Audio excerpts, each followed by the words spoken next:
I never expected to be handed an envelope and told, "That should hold you over." Not after 4 years of building a life with someone I thought I knew. My name is Kara, and I live in Charlotte, North Carolina, a city that thrives on charm and southern comfort, where the skyline glows at night and everyone pretends they've got it all figured out. But underneath the surface, some people are living a lie so deep, they forget how to tell the truth even to the person sleeping beside them. That person was my boyfriend, Daniel. We met at a tech mixer downtown. He wore a sharp blue suit, had a business card that said fintech consultant, and talked like he was about to launch the next big startup. He had ambition in his eyes and confidence in every move. I was working as a UX designer for a small firm and felt like we just fit.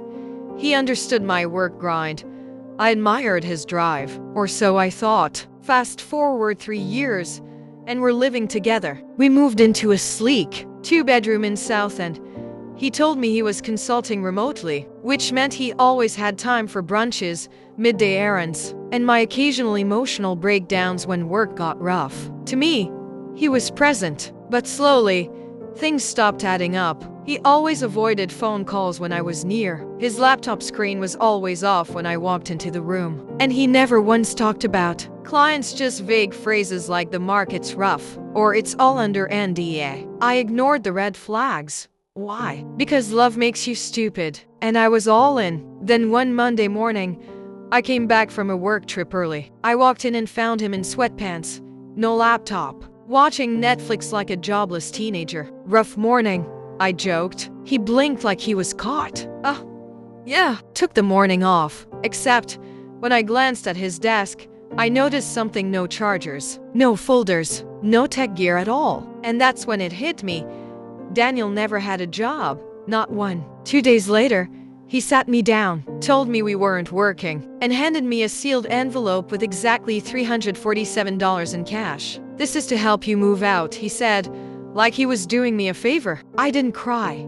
Not then. I just nodded, took the envelope, and walked out that door. But what Daniel didn't know was my story wasn't ending. It was just beginning. And when his name came up a week later on a party invite, an exclusive event for local startup elites, I knew exactly what I had to do. By the time Friday rolled around, the sting of betrayal had turned into something sharper: focus. Daniel may have tossed me aside like a side quest he was done with, but I had no intention of staying quiet. The invitation came through a mutual friend, someone who didn't know we'd broken up yet. It was for a private rooftop party hosted by one of Charlotte's local angel investors. The kind of event where everyone pretends to drink casually while desperately pitching their game-changing ideas. And apparently Daniel was going to be there. I stared at the RSVP email for a full 5 minutes. He was listed as a featured guest, representing his startup one I now knew didn't exist. My blood boiled,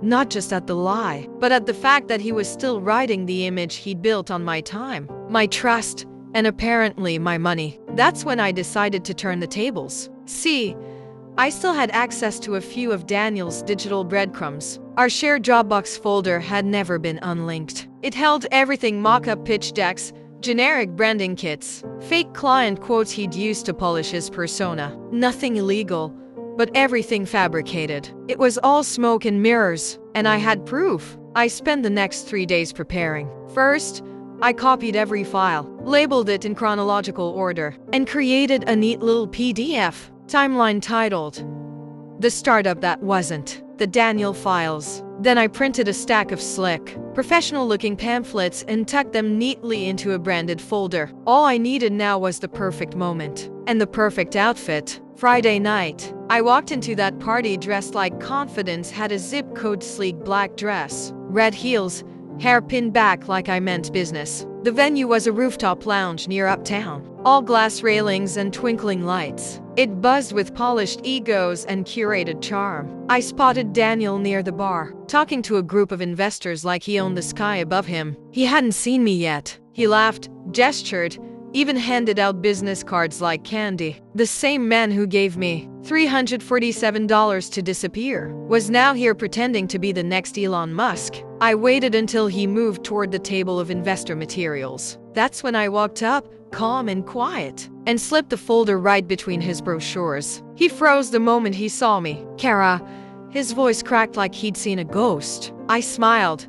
Hi, Daniel. Just thought I'd drop something off for you. You know, something real. And then I turned and walked away, every eye at that table following me. 5 minutes later, I was at the elevator when I heard one of the investors shouting, "Is this some kind of joke?" I didn't look back, because Daniel's carefully crafted kingdom was starting to collapse. And I was just getting started. By the next morning, I didn't need to check my phone. The fallout found me. 3 missed calls from Daniel, 2 texts that just said, "Can we talk?" and a voicemail I didn't bother opening. Instead, I scrolled through LinkedIn. Daniel's professional profile was gone. The startup's Instagram, offline. And in one of the local entrepreneur group chats I was still part of, a message popped up. So, Daniel's company was a scam. Anyone else feel catfished? I didn't reply. I didn't need to. Word spread fast. Apparently, once the investors saw the evidence, someone called him out publicly. He tried to deny it,